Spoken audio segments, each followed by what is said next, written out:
Então, dinheiro está ligado diretamente à ideia de alto valor. E alto valor é uma energia que eu produzo. Sabe que o dinheiro é uma ideia? É assim, quando começou a época do escambo, que aquele cara plantava e eu criava porco. Então, eu queria a couve dele e ele queria o meu porco. Quanto do meu porco valia a couve dele? Um rabo e uma orelha equivale a um pé de couve. E a gente foi fazendo isso, porque nós não sabemos. Valor, o que é valor? Valor é uma energia, valor é uma ideia. O que é energia? Energia é uma ideia. Claro que hoje os físicos conseguem medir até a energia atômica, que é algo muito sutil, né? E ao mesmo tempo ela é a bomba atômica. Então é de uma coisa que você não vê, não percebe e de repente ela vira uma bomba. O dinheiro é exatamente isso. Ele é algo que você não percebe, porque ele começou com uma ideia. Então assim, 2 orelhas de porco é igual a um pé de couve. Não, então vamos fazer assim, 2 orelhas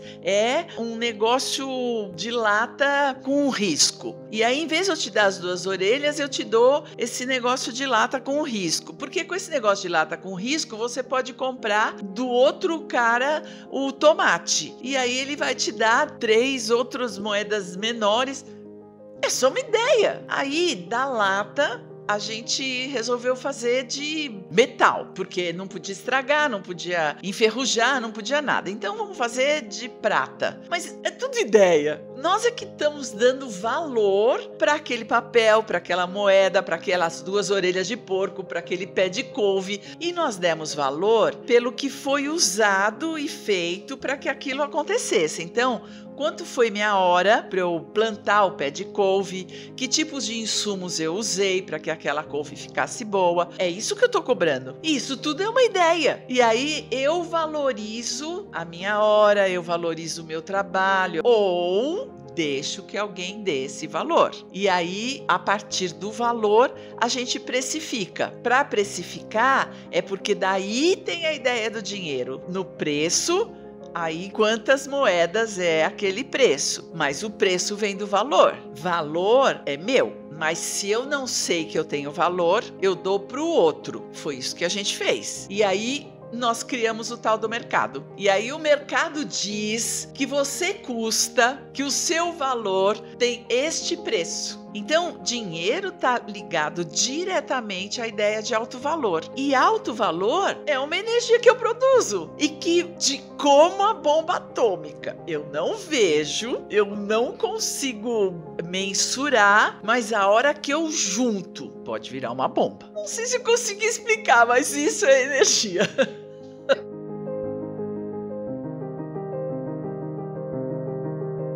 Custo é o trabalho que eu fiz com o meu valor, porque o meu valor está em levantar cedo, arar a terra, prepará-la, colocar o adubo certo e tal para plantar a couve. Esse é o meu valor. E o seu pode ser acordar cedo, cuidar do porquinho, dar a vacina, dar a ração certa, etc. Eu não sei cuidar de porco, eu só sei plantar couve, mas você sabe cuidar de porco. Esse é o nosso valor, mas a gente fica falando de custo. E aí, no custo, eu falo do peso. Então, quando meu pai falava, sabe quanto custa isso? Era assim, sabe o sacrifício que eu fiz para você ter essa roupa? Sabe o sacrifício que eu fiz para você ter esse presente e que você não valorizou? Ele não fala que naquele presente tinha o valor dele. Tem o sacrifício. O nosso dinheiro está muito ligado à dor e ao sacrifício, que é a mesma ideia de trabalho, que veio da escravidão, veio daquele chicote que chamava trabe qualquer coisa e a partir daí se chamou trabalho. Essa é uma história de sacrifício. Quantas pessoas morreram para que aquele templo fosse construído? Quanto sacrifício se fez? Quantas pedras se carregou? E a gente ainda liga o trabalho, o dinheiro, ao sacrifício e não ao valor.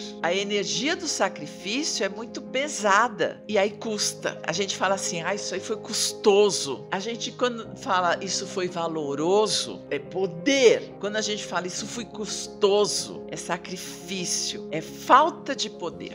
E aí a gente acha que o dinheiro é ruim e que o dinheiro faz mal e que o dinheiro é penoso. Claro que vem da nossa história, vem da nossa construção social, mas que a gente pode refletir e mudar inclusive palavras, né? Mudar inclusive o jeito de pensar. Por isso que eu vou insistir que o dinheiro é uma energia. A prosperidade tá aí, tudo prospera nessa vida. Tudo. Nasce verdinho, nasce capim, nasce no meio das pedras. Porque tudo prospera, tudo tem vida. E prosperidade é vida. Mas a gente não liga a energia do dinheiro à energia da vida. A gente liga a energia da morte e do sacrifício. Se a prosperidade está ligada à vida e não ao sacrifício, você entra com os verbos certos. Você dá para a vida e você recebe da vida. Isso é prosperidade. Agora, quando a prosperidade está ligada à riqueza, a riqueza está ligada a ganhar e perder. E aí é eu tenho. O que é prosperidade? Prosperidade é eu ter uma mansão. Prosperidade é eu ter um iate. Prosperidade é eu poder viajar. Hoje, prosperidade é poder viajar pelo mundo inteiro. Prosperidade é não precisar trabalhar. A gente está ligado a essa coisa fora. E quando eu penso que prosperidade é vida, eu estou ligada ao dentro. Eu dou para a vida. Para dar, eu preciso estar dentro. Portanto, está ligada ao meu valor. Eu dou o meu valor para a vida. Eu dou a minha dignidade para a vida. E aí eu recebo da vida aquilo que é meu. Isso é prosperidade. E o meu, sim, é dinheiro também. Mas é reconhecimento, é autoestima, é orgulho de si mesmo. A prosperidade é ser digno do amor e da vida.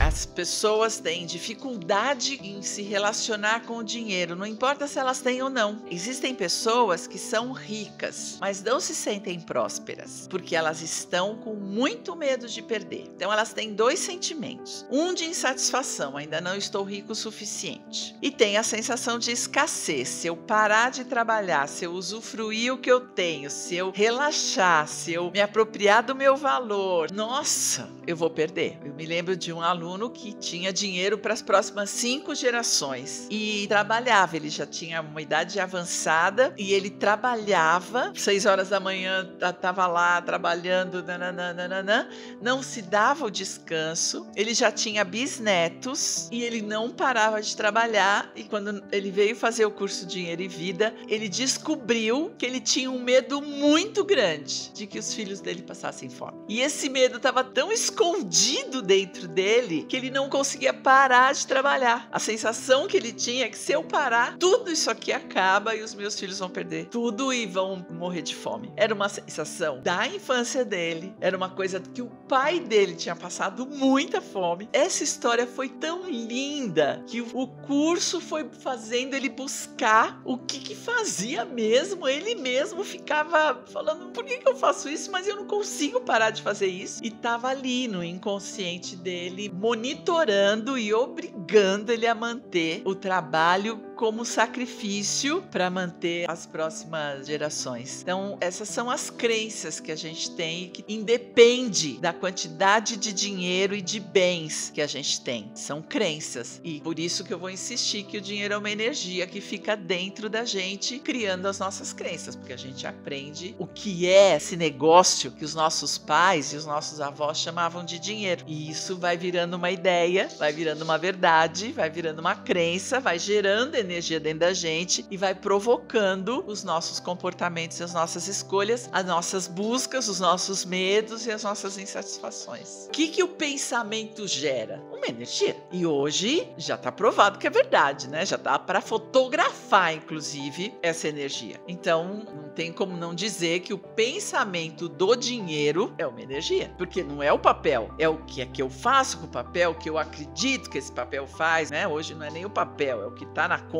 E ele, já quando ele veio fazer o curso, ele tinha 77 anos. Então assim, e ele não conseguia parar. E não é que ele estava velho, ele era muito jovem, muito disposto. Acontece que ele já tinha uma fortuna enorme, ele já tinha os adultos, os filhos, os netos adultos, assim. Era uma turma que já podia trabalhar para ele. Que ele não não deixava. Ele colocava em lugares menores, porque ele tinha que estar lá. E ele era o primeiro a chegar. Ele abria a empresa dele. Porque ele achava, se eu não tiver aqui, isso aqui vai cair. E as pessoas diziam, autoritário, dono da verdade. E ele falou, não, é que vai todo mundo morrer de fome. Tadinho. E aí quando ele entendeu que não era nada disso, ele entregou. Ele falou, imagina, não precisa, eu nem quero. Era o sacrifício. E era a ideia do sacrifício. Então, a dor e o sacrifício, ou a falta de valor, de alto valor, tanto faz se você tem dinheiro ou se você é miserável. Você vai encontrar falas que esse senhor me ensinou. Ele falava como se ele fosse um miserável. E a qualquer momento ele pudesse passar fome e não tivesse nada para dar de comer para os filhos dele. E na medida em que a família ia aumentando, ele ia ficando mais desesperado, porque era mais gente que era obrigação dele alimentar. Muito interessante a construção mental que a gente faz. E isso é com dinheiro e com qualquer outra coisa, e que vai para o nosso inconsciente e domina as nossas ações. E a gente tem certeza que é aquele caminho. E ele dizia, eu não tenho saída. Que essa era a certeza dele, né? Até que de repente ele falou, eu tenho. Eu criei o Dinheiro e Vida primeiro por minha causa, porque eu é que tinha problema com dinheiro. Eu tinha vergonha de ter dinheiro. E depois eu fui trabalhar com um curso, com um trabalho que vai falar de amor e que vai defender a ideia de que nós somos uma fonte inesgotável de amor. E aí, quando os meus alunos me perguntavam, puxa, você fala de amor e passa 7 dias nos convencendo que nós somos uma fonte inesgotável de amor e cobra por isso? E eu ficava sem resposta, né? E eu dizia, cara, é mesmo, precisa ser de graça. E aí eu tinha uma empresa. E aí quando eu voltava da empresa, as pessoas falavam assim, sabe, Elô, é que amor e luz não vai pagar o nosso aluguel. E nós temos uma conta de luz para pagar aqui, e nós temos um salário aqui para bancar, e nós temos impostos para pagar, e nós temos... Cara, como é que eu vou sobreviver? E dentro desse nosso sistema, nós temos que concordar que a gente está dentro de um sistema capitalista e que é assim que a gente funciona. Eu posso ser contra, a favor, concordar ou não concordar, mas é aqui que a gente vive. E que tudo custa dinheiro. E aí foi olhando para mim, porque eu ficava muito constrangida. Quando as pessoas vinham falar diretamente comigo, eu dava o curso. Aí eu fui proibida pela minha equipe de falar de dinheiro. Elô, não, fala o que é o processo, mas não cobra. Quando for para cobrar, você manda pra gente. Porque nós não temos nenhum problema. Nós temos as contas aqui para pagar, nós vamos cobrar. Você fica quieto. Aí durante um tempo eu fiquei meio confortável porque eu podia falar de amor e não falava de dinheiro. Até que eu percebi que isso era tão mentiroso que eu falei, cara, mas eu continuava com vergonha. Então pensar nisso, olhar para as minhas crenças, descobrir essas verdades que eram verdades dos meus pais, descobri que, nossa, meus pais, eles brigaram 50 anos consecutivamente. E o motivo das maiores brigas que eu assisti entre eles era dinheiro. Então eles não podiam se amar, porque eles tinham uma questão com dinheiro seríssima, de posicionamento mesmo, era bem difícil. E aí eu comecei a olhar que eu tinha essa guerra dentro de mim, tanto que eu separei amor e dinheiro. Então dinheiro é com elas e amor é comigo. Quando eu fui olhando a minha história, o que era sujo na minha história, o que era vergonhoso, o que era... Eu venho de uma família muito religiosa, e daí a religião com dinheiro também é uma coisa complicadíssima, porque se você tiver dinheiro, você não vai pro reino dos céus, né? Tudo muito complicado. Eu fui juntando tudo que eu tinha dessa religião, tudo que eu tinha das crenças dos meus pais, e fui me dando conta de que qual era a saída disso, né? E a saída disso aqui tá tudo junto e misturado, a gente tem direito a tudo. Eu fico pensando, imagina se tá errado, né? Se, nossa, mas o céu só tem pobre? Quer dizer que os ricos tudo tão no inferno? Era tudo tão assim? E aí eu fui fazendo essas perguntas. Gente, riqueza gera riqueza. E não gera riqueza para você, gera riqueza. E quanto mais riqueza, mais pessoas se beneficiam, né? Então os empresários, eles pagam uma conta alta, mas eles dão emprego, são várias famílias, são várias crianças que estão na escola. Então é tudo multiplicante. Eu falei, não, pera, eu quero fazer alguma coisa ou eu quero fazer nada? Se eu quero fazer alguma coisa, eu preciso de dinheiro. E quanto melhor eu cobrar este curso de amor, mais pessoas vão se beneficiar com esse curso de amor, porque mais pessoas vão fazer, tem uma estrutura por trás, a gente vai dar qualidade, vai todo mundo se beneficiar, tudo se beneficia com dinheiro. E aí, na medida que eu fui descobrindo isso, eu fui pegando a minha própria experiência e transformando na técnica e construindo um curso que em 20 horas, nossa, é incrível, as pessoas vão descobrir. Eu demorei porque eu sou meio tansa, mas as pessoas são mais rápidas. E claro que com direcionamento, com técnica, super dá.